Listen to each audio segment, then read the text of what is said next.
Her words became their weapon. Could she ever silence the laughter? Welcome to Whispered Truth, where touching stories come alive. Let's jump into today's story.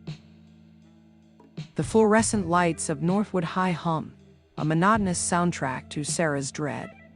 They cast a sterile, unflattering glow on the chipped paint of the lockers, each one a steel tune guarding secrets she was desperate to keep buried. It was Tuesday, the second worst day of the week, only surpassed by Monday's existential drag. Today, the air felt thicker, weighted with the unspoken promise of another humiliating encounter. Sarah clutched her textbooks tighter, the worn covers providing a small measure of solace. She navigated the crowded hallway like a ghost, her eyes fixed on the scuffed linoleum, trying to become invisible. She wasn't looking for trouble, but trouble, it seemed, had a way of finding her. It was a fact of life at Northwood, like overpriced cafeteria food and the relentless thumping bass from the gym during pep rallies. She was, quite simply, the easiest target. Emily and her pack were like a pack of hyenas circling, waiting for the moment to strike. Sarah felt the familiar knot of anxiety tighten in her stomach, a cold, hard lump she'd learned to live with, though never to accept. The bell screamed, and it felt like a starting gun, and her internal racing heart began to match the hurried students around her. She knew what was coming, she just didn't know when. She made it to her first class, English literature, a refuge of sorts.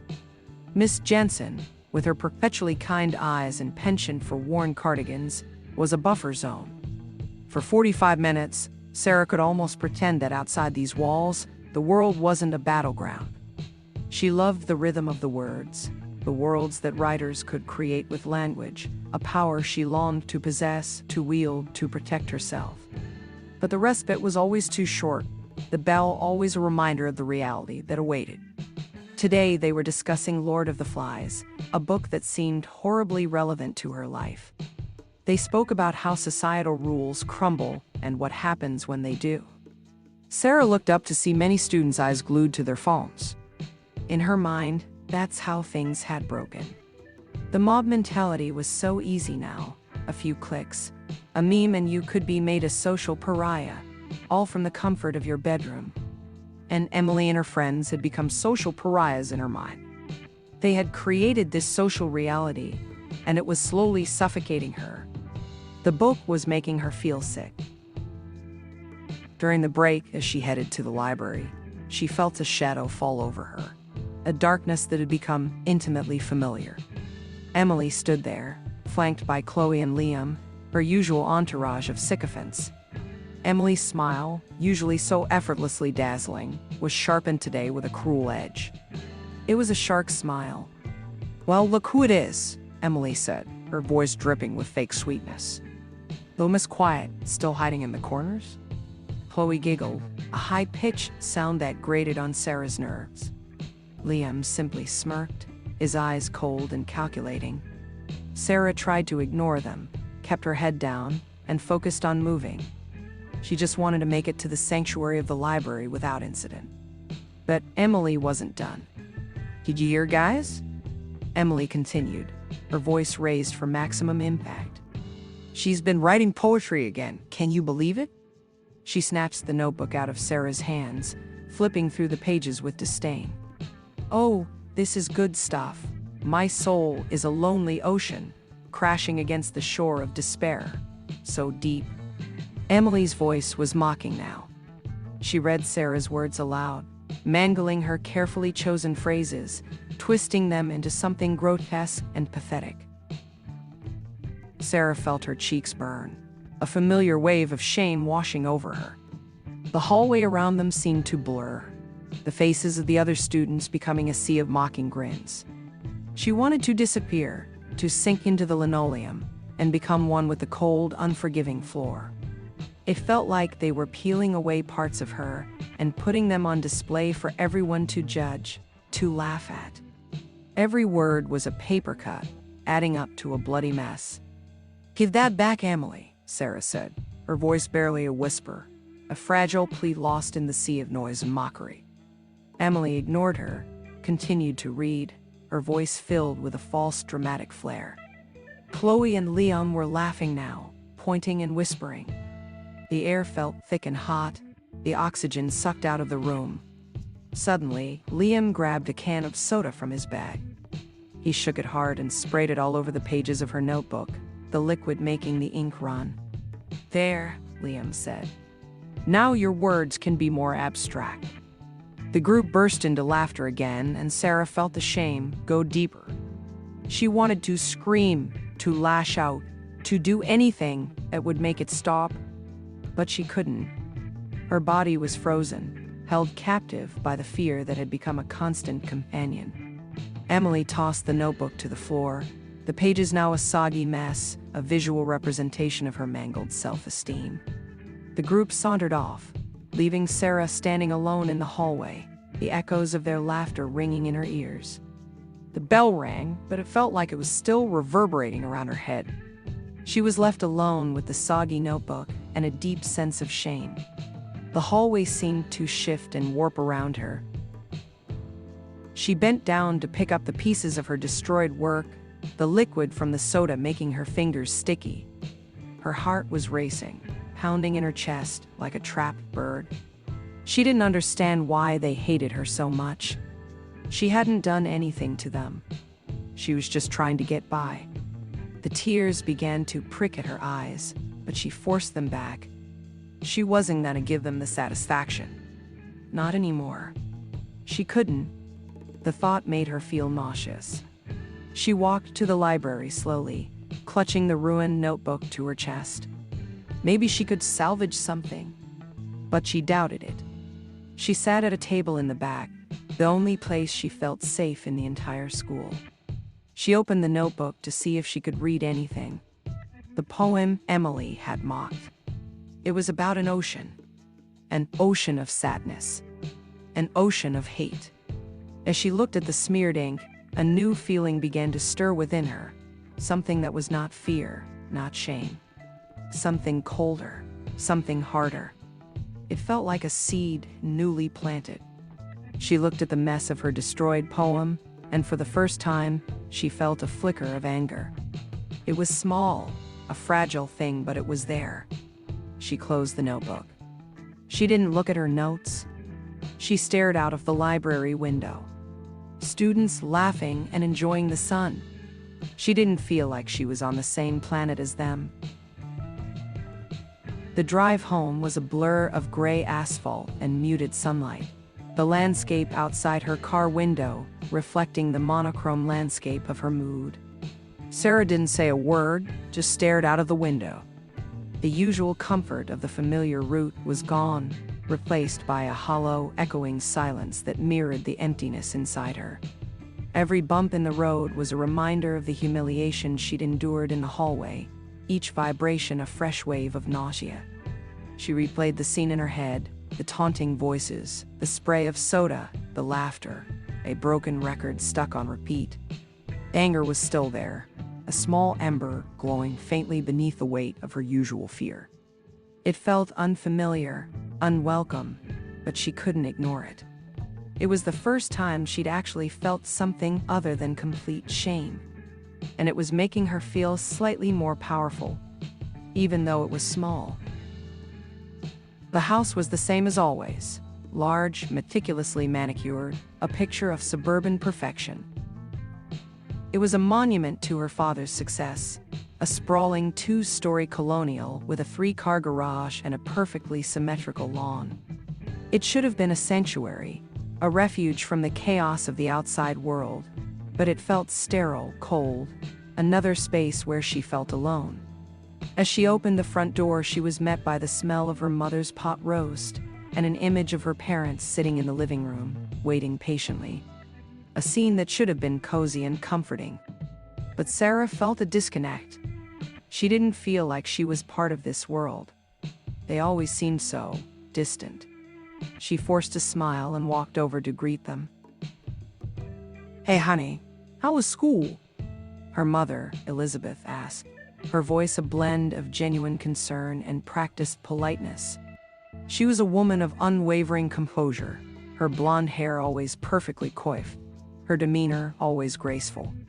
She moved with a subtle, almost mechanical grace, her emotions always carefully managed, always contained. Sarah just looked at her mother blankly. Her mother's question felt shallow, almost performative. Did they not understand? What part of her life felt okay? What part of her was happy? Her silence must have said everything because her mother's face dropped and turned concerned. "Sarah, are you okay?" She noticed that she was still clutching her soaked notebook. She reached out to gently touch Sarah's arm, but Sarah recoiled. She didn't want to be touched by her. She wanted to be left alone. "Nothing, I'm just tired," Sarah mumbled, her voice barely above a whisper.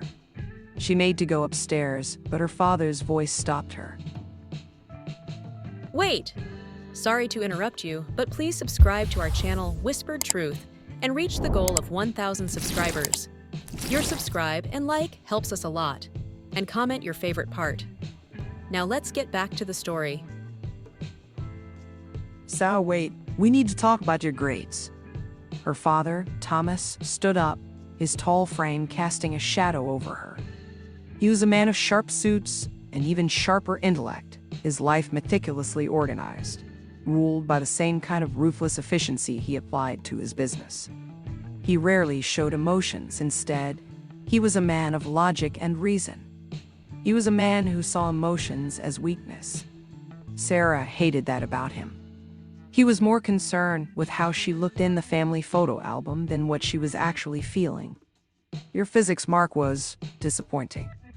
He was a man who saw failure as a personal affront, and Sarah's struggles at school were a reflection of his own perceived inadequacies. Sarah flinched. She didn't want to talk about physics.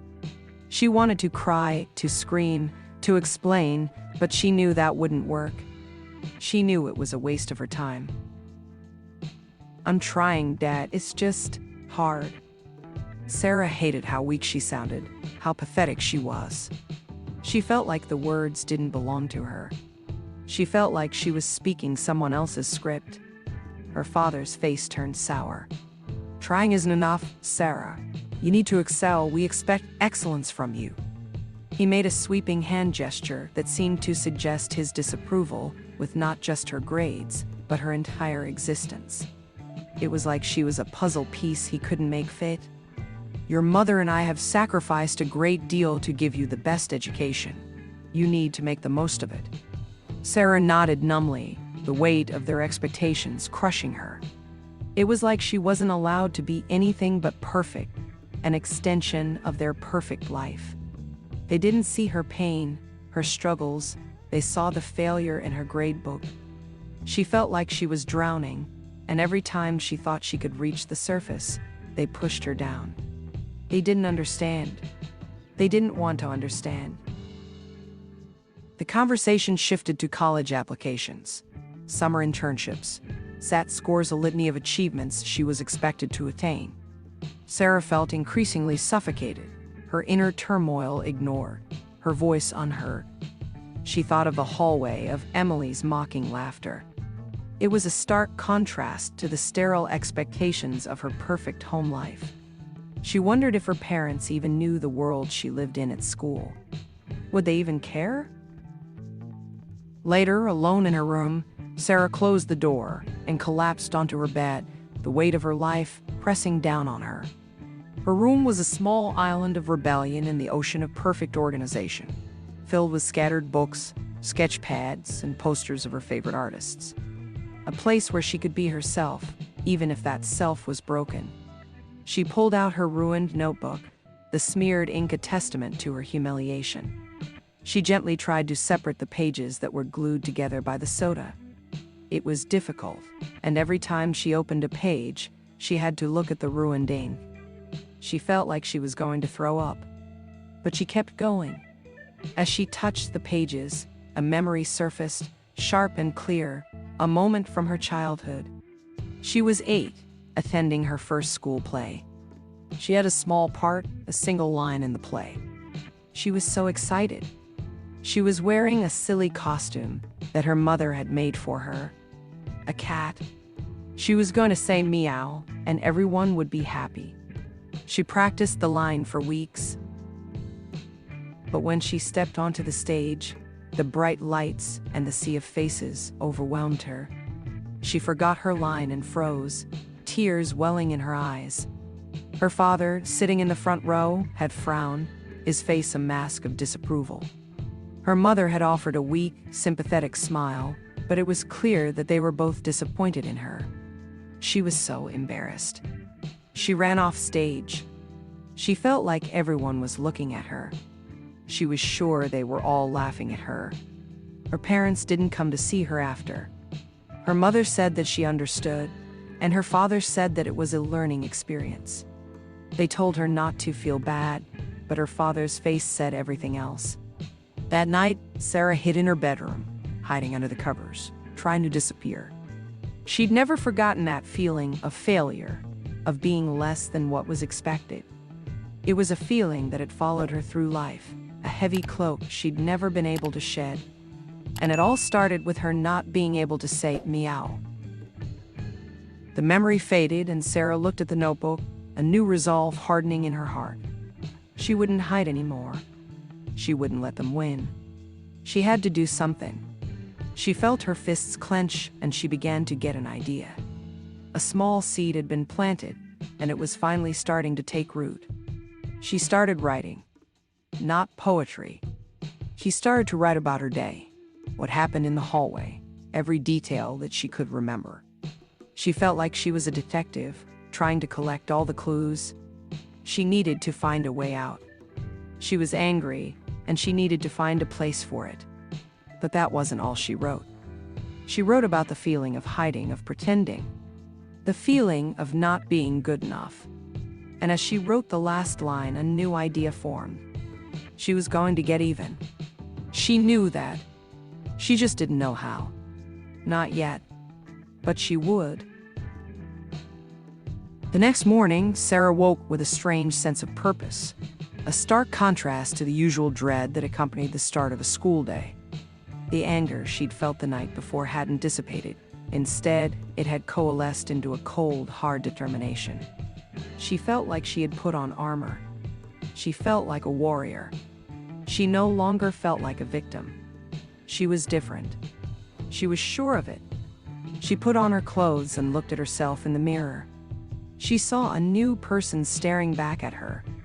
She was still sad, hurt, but she was also ready. She wasn't going to be invisible anymore. She wasn't going to be quiet. She had a plan. A risky plan, but a plan nonetheless. She walked into school with her head held high, her shoulders straight, a subtle shift in her demeanor that didn't go unnoticed. The same hallways that had felt like a prison just yesterday seemed to be observing her with a newfound respect. It wasn't fear, it was something different. She didn't know what it was, but it felt good. She walked to her locker, opened it, and felt the familiar wave of dread come over her again. But this time, instead of succumbing to the feeling, she pushed it back. She wouldn't let it win today. She would be the one in control. As she walked to her first class, she noticed that Emily and her group weren't there, a development that sparked a flicker of hope. Maybe, just maybe, she wouldn't have to face them again today. But her hope was short-lived. As she sat down in her seat, the door opened, and there they were, Emily, Chloe, and Liam, their faces a mix of boredom and arrogance. Emily gave Sarah a quick glance, a smirk playing on her lips, as if to say, "You didn't think you'd get rid of us that easily, did you?" Sarah ignored her and focused on the teacher, but she could feel their eyes burning into her. During class, Sarah kept her head down, meticulously taking notes, trying to block out the constant whispers and giggles that came from the back of the room. She was aware of Emily's eyes, felt them like tiny knives on her back, but she refused to acknowledge them. She had a plan, and she needed to stay focused. After class, as she walked out into the hallway, she felt a hand on her shoulder, stopping her in her tracks. She turned around, and there she was, Emily. Her eyes narrowed, her smile replaced with a sneer. "So little Miss Quiet finally decided to show her face," Emily sneered. her voice dripping with disdain. Chloe and Liam flanked her, their faces mirroring Emily's cruelty. Sarah took a deep breath, her heart pounding in her chest, but she held her ground, her eyes meeting Emily's without wavering. She reached into her backpack and pulled out a folded piece of paper. "I have something for you," Sarah said, her voice firm and clear, a stark contrast to the timid whisper she usually used. She handed the paper to Emily, who looked at it with confusion, and then to Chloe, who looked equally confused. Liam raised his eyebrows and looked down at the paper over Chloe's shoulder. Emily unfolded it, and her eyes widened. Sarah had written everything that had happened in the hallway. Every word. The spray of soda, the laughter, everything. But it was written differently, like a script, like a play. And the title of it was The Hallway of Shame. Sarah looked Emily straight in the eyes as she read the title. She noticed that her friends were looking at her with concern. "What is this crap?" Emily asked, her voice trembling slightly, a hint of uncertainty creeping into her bravado. "It's a record," Sarah said, her voice unwavering. "A record of your actions. A record of your cruelty. I think it's going to be a real hit." Sarah's words, delivered with a quiet intensity, caused a ripple of unease among Emily's group. Liam looked around uncomfortably and Chloe seemed frozen. They had never seen Sarah like this, so confident, so in control. The paper trembled in Emily's hands. "Are you trying to threaten us?" Emily asked, her face red. "No, I'm trying to show you who you are, and it's not pretty," Sarah replied. Sarah took a step back and she saw an open door. It was the drama class. She could see the students all around. They were all looking at the hall. She took a deep breath and pushed open the door and began reading the script aloud for all to hear. At first, it was slow and quiet, but she slowly found her voice and spoke louder. She spoke about the mocking laughter and the hateful words. She spoke about the shame, the fear. She read everything she had written, every painful detail, her voice echoing through the classroom and into the hallway, drawing the attention of other students and teachers. A crowd began to gather, listening intently to Sarah's words, the quiet girl who had always been so silent. Emily and her friends looked like they wanted to shrink into the ground.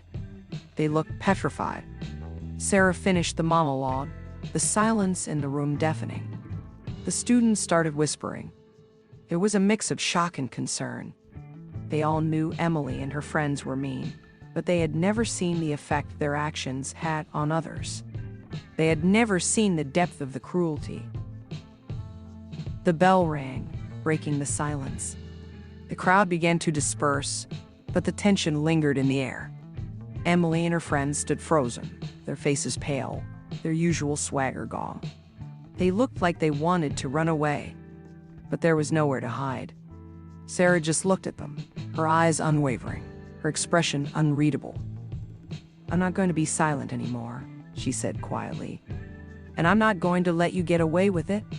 She turned and walked away, leaving Emily and her group standing in the hallway. Their world suddenly turned upside down. She hadn't stopped shaking, but she didn't care. She felt like she had just won a war. Her plan was working, and she wasn't going to stop there. Later, as Sarah walked home, she couldn't shake the feeling that something had shifted. She had spoken her truth, and it had been heard. She finally stood up for herself. She wasn't the quiet girl anymore. She was someone new. She felt like she had finally woken up. That night, she didn't talk to her parents. They could tell something had changed, but they didn't ask. She was glad. She didn't want to talk. She just wanted to be alone. She went to her room and opened her notebook. She started writing again. But this time, the writing was different. It was strong. It was powerful. It wasn't filled with despair. Instead, it was filled with anger and resilience. She had found her voice, and now she knew how to use it. But she also knew that this was only the beginning. The ripple effects of Sarah's dramatic reading spread through Northwood High like wildfire. The script, The Hallway of Shame, had become a topic of hushed whispers and intense debate, a viral sensation that had turned the school's social hierarchy upside down. Students who had once looked away now stared at Emily and her friends with a mixture of disbelief and condemnation. They had seen the play, they had heard the words, and they had finally understood the extent of their cruelty. The once invincible trio were now outcasts. Their reign of terror abruptly ended. They tried to carry on with their usual bravado, but it was all a facade. They could feel the eyes. They could feel the whispers. They were now the ones being mocked. Emily, in particular, seemed to be unraveling. Her usual confidence had been replaced by palpable anxiety. Her perfectly styled hair slightly disheveled. Her designer clothes now seeming like a costume, a mask that had been ripped away.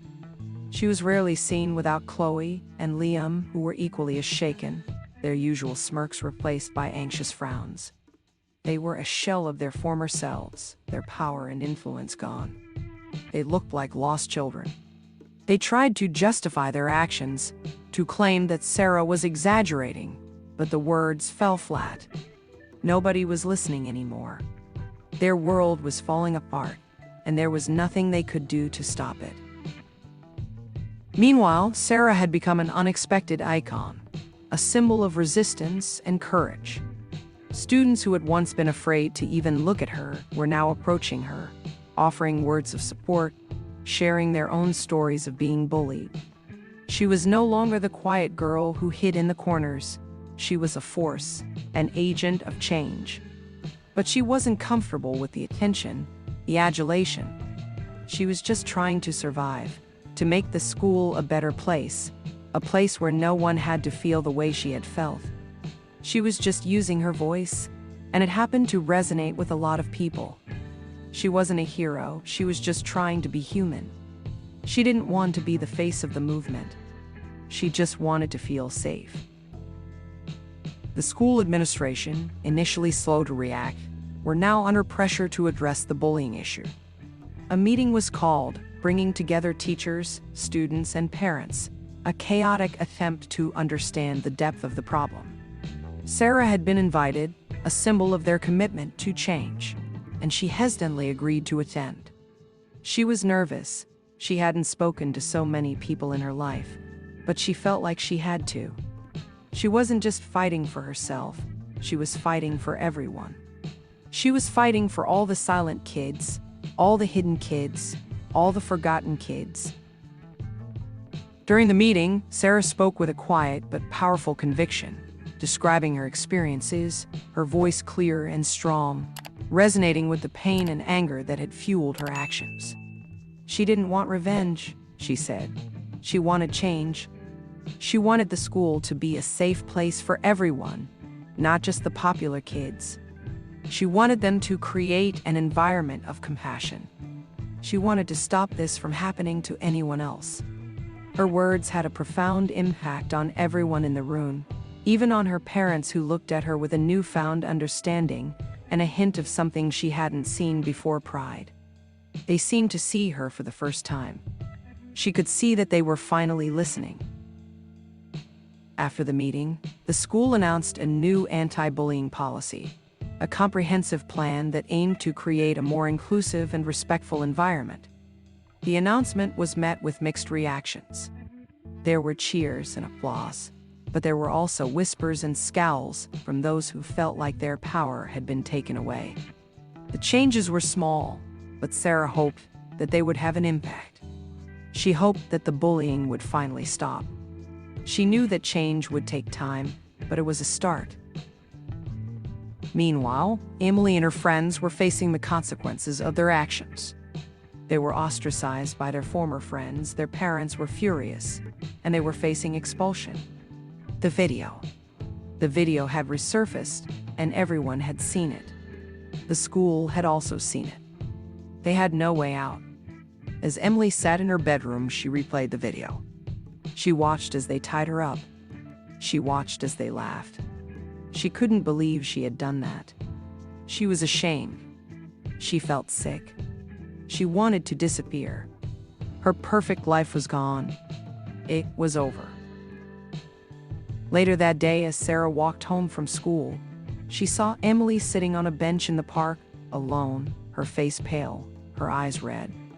Sarah hesitated for a moment, unsure of what to do. She had won, she had finally defeated Emily, but she felt no satisfaction. Instead, she felt something else. She felt pity. She decided to walk over, her footsteps crunching on the gravel path. "Emily?" Sarah said quietly, her voice soft. Emily looked up, her eyes widening in surprise. She looked away quickly. She could barely look Sarah in the eye. Sarah sat down beside her, leaving a small space between them. "You okay?" she asked. Emily looked away. "No," she whispered. "No, I'm not." Sarah didn't say anything. She just sat there, quietly, waiting. After a long silence, Emily finally spoke, her voice trembling. "I'm sorry," she whispered. "I'm so sorry for everything. For what I did to you. For what I did to everyone." Sarah nodded slowly, her eyes fixed on Emily's. "I know you are," she said. "And I know that it's going to be hard for a while. But you have to learn from this, Emily. We all have to." Emily started to cry. The tears just streamed down her face. And for the first time, Sarah felt a strange feeling, something close to forgiveness. She wasn't sure if she could forgive what she had done, but she could at least understand her pain. The weight of her anger felt lighter. She no longer had to carry that. The weeks that followed were a period of both upheaval and healing for Northwood High. The new anti-bullying policy was slowly taking effect, though not without its challenges.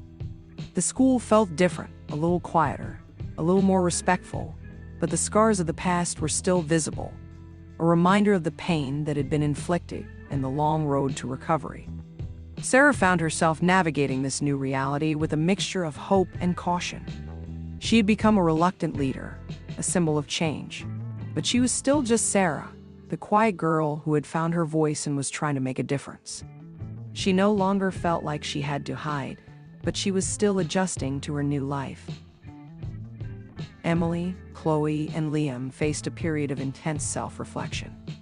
They were no longer the untouchable trio. The school had turned against them. Their former friends had abandoned them. They were forced to confront the consequences of their actions, the pain they had caused, the damage they had done to not only Sarah, but to themselves. Emily, in particular, struggled to reconcile her former self with the person she was becoming.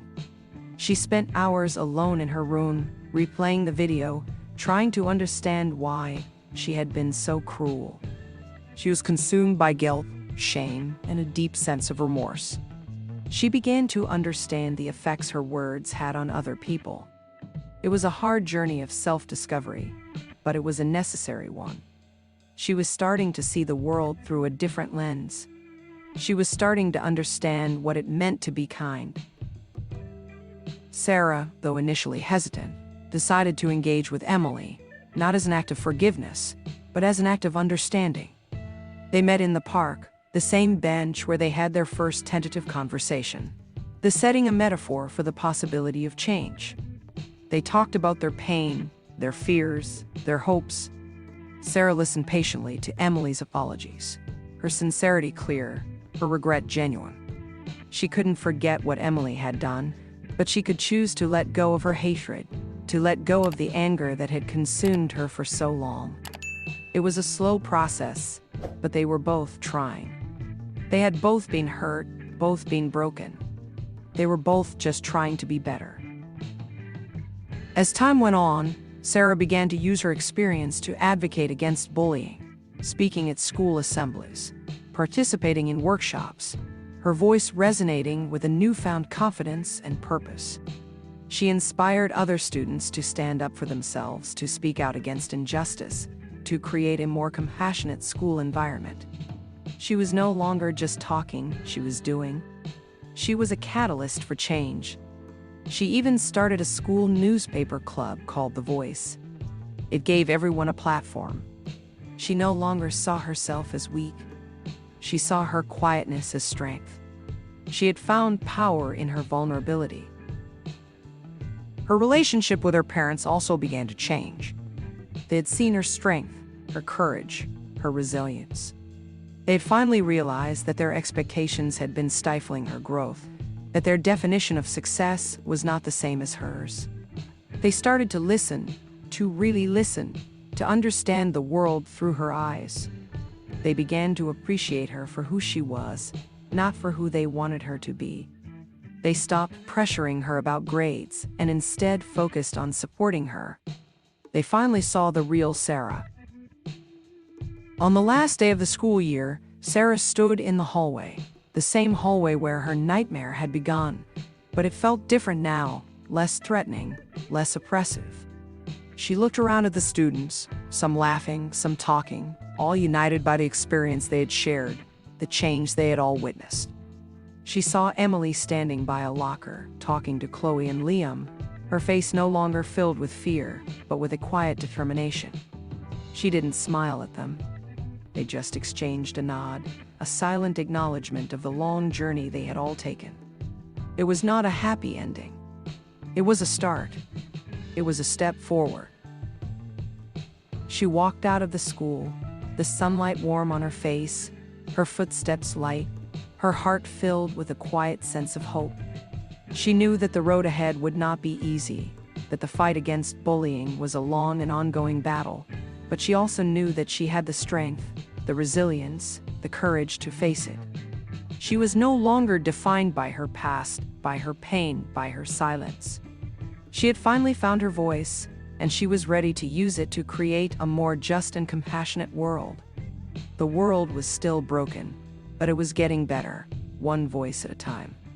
She went to her car and drove home. She didn't feel a knot in her stomach. She just felt okay. And that was enough. That night, Sarah sat in her room, her notebook open, but she wasn't writing about pain or fear or revenge. She was writing about hope, about change, about the power of empathy. She was writing about her future, a future that was no longer defined by her past, a future that she was determined to create for herself. The notebook was no longer a symbol of her humiliation, it was a symbol of her strength, a testament to her journey of self-discovery. She closed the notebook and looked out of her window. The world looked different. Not perfect, but better. And that's all she could ask for. Hey, want to listen to another best story? Then click the floating video and subscribe for more.